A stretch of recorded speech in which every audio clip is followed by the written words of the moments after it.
Sino? Pare. Dami mong crush, ha? Crush ng bayan? Dalawa lang. Dalawa na crush mo. Tita Arap. Sige, lagay mo doon sa lababo. Dalawa pa lang crush mo?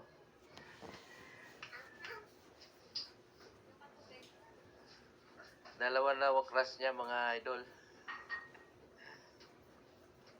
Bata pa siya, pero may crush na. Oh, may crush ka na talaga. Hindi ako naniniwala. May karat na ako. Oh. Matalino rin ba yun? Kakares ko lang. Pareha lang kayo, matalino. Oh. Maganda siya magdamit. Hindi, parehas kami ng uniform. Ah, parehas ka ng uniform. Saka siya nakalimutan yung ID. Ako din nakalimutan yung ID. Ganun. Parehas lang kami. Parehas lang kayong ano? Ano kayo? Ah, Nakalimutan yung ID. huwag nga, makalimutin. Uli-ani na pala kayong dalawa. Bata pa kayo, uli-ani na kayo. O, paano yan?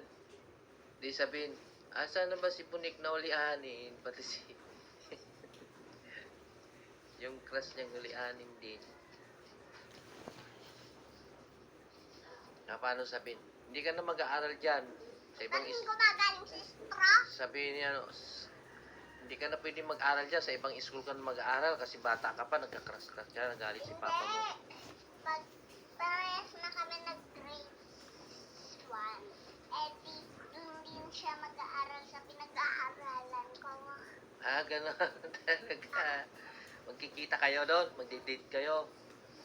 Hindi ka na mag-aaral, puro na lang ano, Hindi, mag-aaral na pa kami. sabay kayo. Sabay kami pumasok. Paano kung bigla kayo nagkatinginan, yung teacher, nagalit sa inyong dalawa?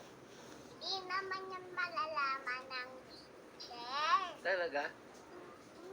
Bakit naman eh, kikita nga kayo eh. Nagkikindatan pa kayo.